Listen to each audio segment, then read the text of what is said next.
Yep, that's it. I was checking. Oh, ooh, he bit me. Can you smash that like button because we're having some snake crazy.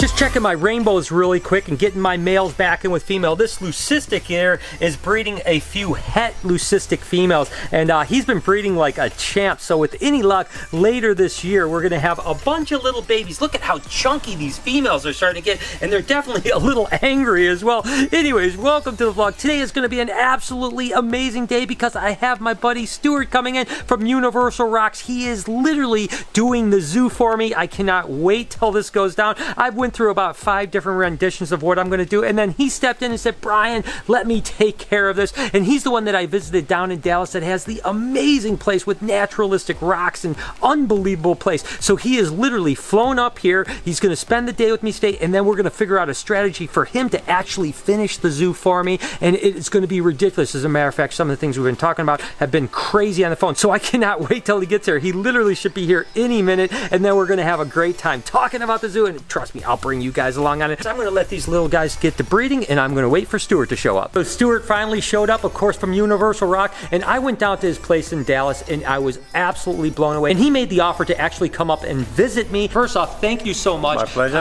How long have you been, I mean, I hate to call you like a rock hound because you're not really a rock hound, you're like a fake rock hound. I mean, how long have you been doing that? Well, about 26 years, but Universal Rock's about 20 years. Oh my gosh, Yeah. and it started in Australia, right? Started in Australia. Passion for landscaping, passion for artificial environments like Disneyland and theme parks and big zoos that I've seen.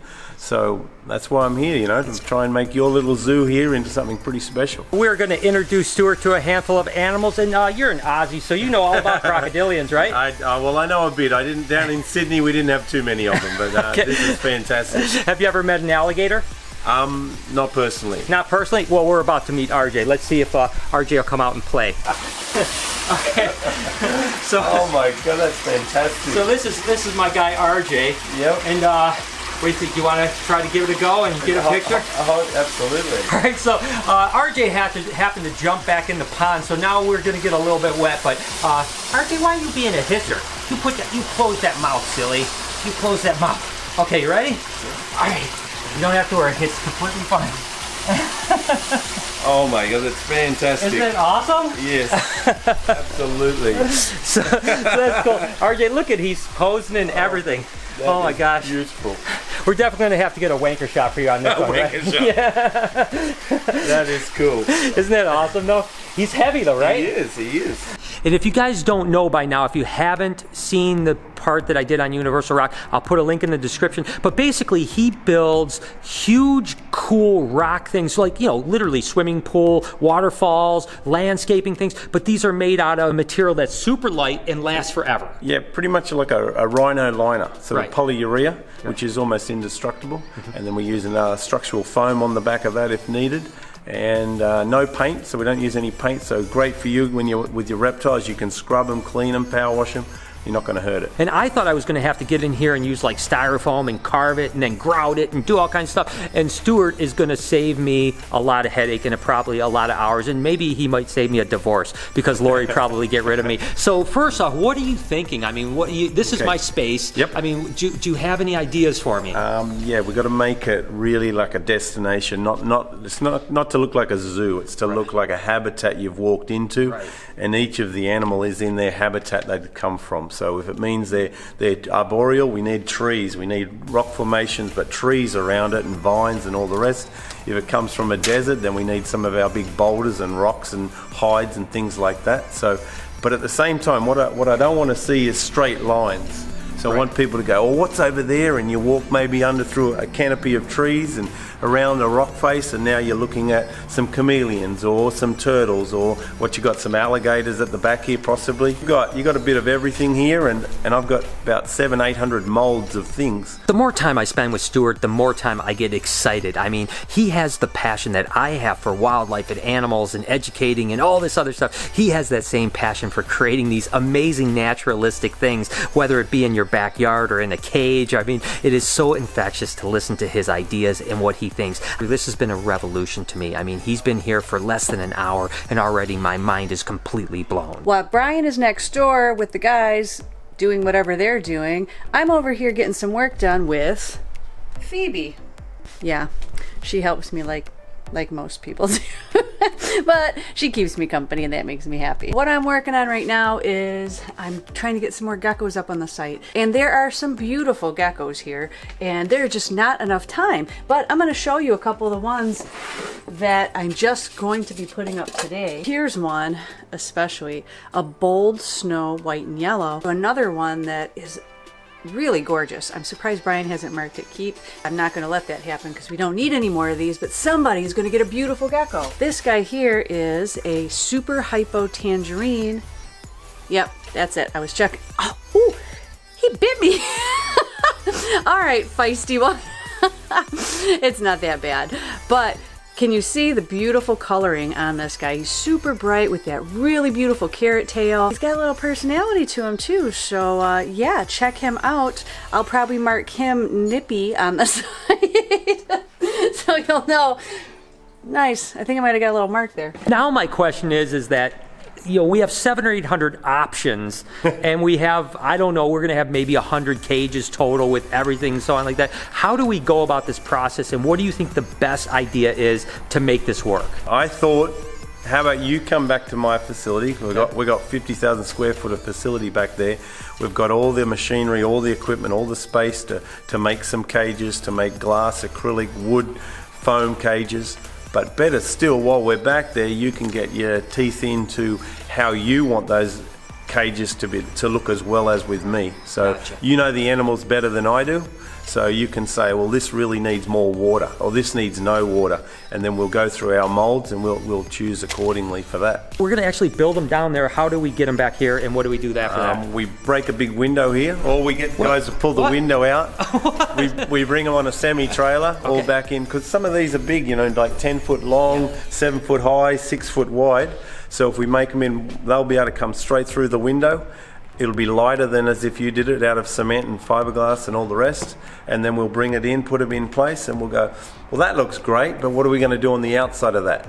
So then we'll do some custom work on the outside later to make it all blend into each other. So I have another guy here that really, I mean, he's probably one of the nicest I've seen of this. This is a blood tangerine with a Tremper albino. Color is so cool. He's got such beautiful yellows and oranges and such a cool head. He's just very distinct and really, really nice. So Stuart, I guess you recognize something like this, huh? Oh, I feel at home now. Thank you. Wow, we would have them in our backyard often, and as soon as you'd see a little baby, you knew to go looking for the rest of them. So this is just beautiful. We would straight away go inside and get some banana or apple and put some sugar on it, and then they'd eat them. Oh, that's awesome. Yes, so we love our blue tongues. Stuart told me a little bit of a story that I wanted to add to convey to you guys. Of course, he's from Australia, and there's a lot of venomous snakes there. And apparently, the cure for getting bitten by a venomous snake is... Well, I only read this. I have never practiced this, okay?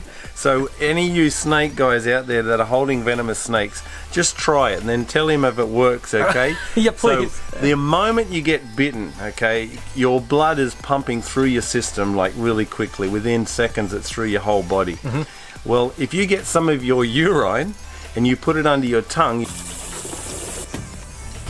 your lymph glands under your tongue quickly calculate what it is for the antibodies, and that creates, through the chemical ability of our body, creates the antidote for that venom. So there you guys go. If you ever get bit by a venomous snake, first off, don't blame me. It doesn't work. But apparently you can put a little urine in your tongue and you're all set. You're good to go. So if anyone wants to try it, please let me know if it works. But we take no responsibility for your actions. And you probably might want to go to the hospital too. But anyways, yes, that's some wise words from Stuart. And one of the things that Stuart was talking about is the environment being just as much of an attraction as the enclosure. So originally I was honestly thinking straight lines. I was honestly thinking I wanted the cages to look great, but the outside would be a little aesthetic. And he gave me some great ideas about making the environment look really great. Maybe the walls or trees or whatever you think, right? Well, you remember when you were back there, we picked up that one panel. It was like 17 feet long, 9 feet high. Yeah. You know, 5 of those equivalent would cover this whole wall. 2 hours later, you've got yourself a rock escarpment here. Just think about that. I mean, now I'm even more excited than ever because not only am I thinking about amazing enclosures where the animals are going to look great and it's going to be naturalistic and everything, but now to think about walking in and kind of walking into Jurassic Park. I mean, that sounds pretty amazing to me. And I don't know, if you guys haven't started to get excited about this, I don't know what to tell you. But regardless, I am going to put all of Stuart's information down in the description. So make sure to check him out if you want a cool waterfall or you want to, I don't know, you want Ayers Rock in your backyard, this is the guy to talk to. But regardless, I'm going to put all this stuff down and we're going to take you guys along on a journey. When are we going to be able to do this? Well, you're going to Africa. Yes. I'm going to do a show in Las Vegas, so probably a month away, a bit after a month away. So we have to wait one more month, people, but that's okay because we do have some things that are going to start to happen as early as next week. So I'll definitely be bringing you guys along on this. And then after that, I will head down there. We'll start to build stuff out. It's going to be absolutely amazing. Thank you so much. You guys know that I'm not going to let Stuart out of here without handling a big snake. Have you ever handled a really big snake? Nothing like this. No? No. Well, guess what? We're about to make that happen. Here we go. Ready? Hey. That's you. Thank you very much. How much does this weigh? She's probably about 150 pounds or so, huh? I'm only 160. So what do you think? You're doing a great job though, huh? Well, at least she's happy. Or she's not being nasty. Oh no, she's super docile. I mean, I would never hand you a snake that wasn't going to be super nice. I just had to give you that experience. Her name is Daisy. Daisy, you are gorgeous. She's amazing. Of course, she's an albino reticulated python. She's cool as heck, huh? This is just muscle in action, isn't it?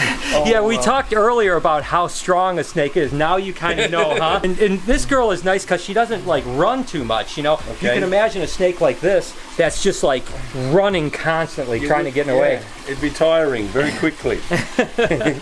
So I had to give Stuart at least that opportunity to handle a big snake. Regardless, guys, I could not be more excited about Stuart's trip here, our talk about the zoo, and we're getting closer and closer. I think we like each other here, buddy.